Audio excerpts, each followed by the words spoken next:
పురస్కారాన్ని అందుకోవటానికి ఆహ్వానిస్తున్నాము. ఉచితాసనం అలంకరించాల్సిందిగా ఆహ్వానిస్తూ గడల ప్రసాద్ గారిని పుస్తకంలోని విశేషాలను మనకు అందించవలసిందిగా కోరుతున్నాం.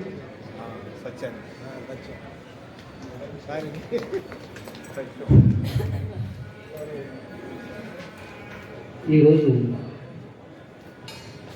అవార్డి ప్రకాష్ నాయుడు గారు రాసిన నాన్న ఎందుకో వెనుకబడ్డాడు రచన కవిత పుస్తకానికి అవార్డు లోగడ రెండు మంచి కవిత్వం ఉన్న నాణీలు సముద్రాన్ని వేశారు. చిన్నజీయన్ స్వామి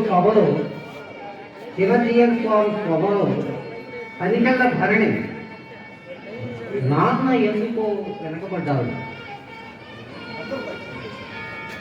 అనే కవిత చదివితే అది భరణి గారి కవిత్వమే అంటున్నారు శ్రోతలు. తరువాత ఆ కవిత ప్రకాష్ నాయుడు గారి అని ప్రకటించేసరికి శ్రోతల అభినందనల తప్పట్లు అభినందనల తప్పట్లు అందుకున్నారు.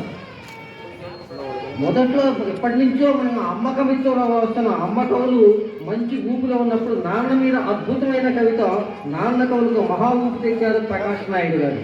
9 నెలలు మోస్తే అమ్మ 9 నెలలు మోస్తే నాన్న 45 రెండు సమానమే. అయినా నాన్న ఎందుకో వెనకబడ్డాడు అంటూ కవిత ఆర్ద్రంగా మొదలవుతుంది. ఈ కవితను ఆంధ్రప్రదేశ్ ప్రభుత్వం 9వ తరగతి వాటికంలో చేర్చడం మంచి ఉద్దేశం. ఈ పుస్తకంలో 40 వరకు ఇలాంటి సుకుమారమైన కవితలు ఉన్నాయి. చిన్న